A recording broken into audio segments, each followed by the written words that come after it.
Andrew McCabe, his new book, The Threat, How the FBI Protects America in the Age of Terror and Trump, takes us behind the scenes at the launch of the Mueller investigation. Welcome to This Week.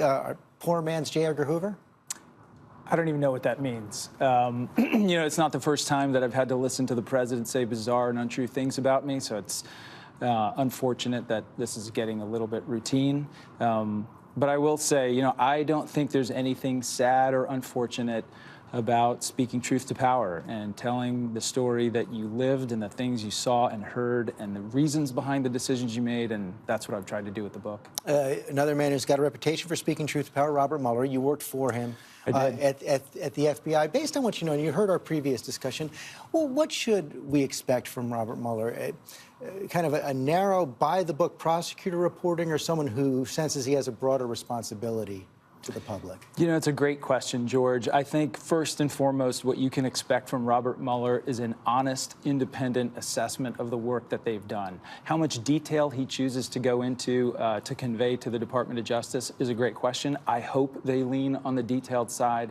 This is not a normal investigation by any evaluation. It's one that I think the department, Congress, and the public have an enormous interest in finding out just exactly what they learned. It's complicated in so many ways, including the precedent of the Hillary Clinton investigation. The FBI released all that information about her. As you heard Alan Dershowitz say, James Comey criticized for that. Was that the wrong decision by James Comey?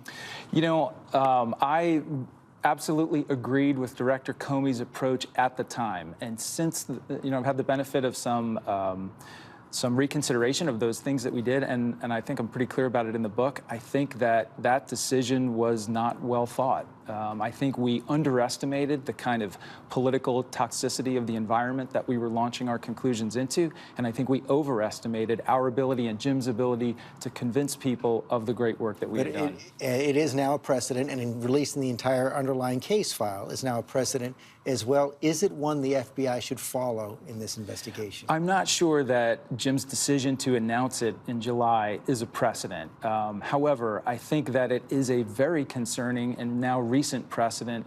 The volume of information that the FBI turned over to Congress in the wake of, after the investigation was concluded, that is something that concerned me greatly at that time, and I thought, this is a practice that will be hard to step away from. You made the decision to investigate the president, to open the investigation into the president. Come under some criticism this week, including from Congressman Mark Meadows, who says you made a stunning admission. I want to put up his tweet right there, where you said that it was because of suspicious behavior by the president on intercept, source reporting, or other secret evidence.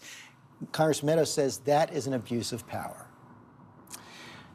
I'm not sure what he's referring to there, but I can tell you that the information that was in our hands at the time, much of which was publicly known, caused us great concern. You say us, but this was your decision, correct? This was the recommendation from the investigative team, and it was ultimately my decision to authorize the opening of the case. And I did that because at the time, the facts clearly indicated that we had an articulable basis to believe that a crime may have been committed and that a threat to national security might exist. We hadn't concluded that either of those two things had happened, but we were certainly in the place that we needed to investigate both sides. You'd make the same decision today? Absolutely. You're also planning on filing a civil lawsuit against President Trump. What grounds do you have to sue, and what do you hope to get from it? Well, I can't talk in great detail about the lawsuit. I'll certainly let the pleadings speak for themselves. It'll be an action against the Department of Justice primarily, and challenging the circumstances of my firing. It, of course, derives from the Inspector General report, a report that I deeply disagree with, a report that was the result of a process that I don't think anyone has ever seen before. I certainly hadn't.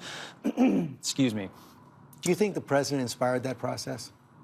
There's no doubt in my mind that the president's clear desire impacted that process. The president was talking about removing me from months before I ever interacted with the Inspector General. He made his desires perfectly clear on his own Twitter feed. The Inspector General delivered that result.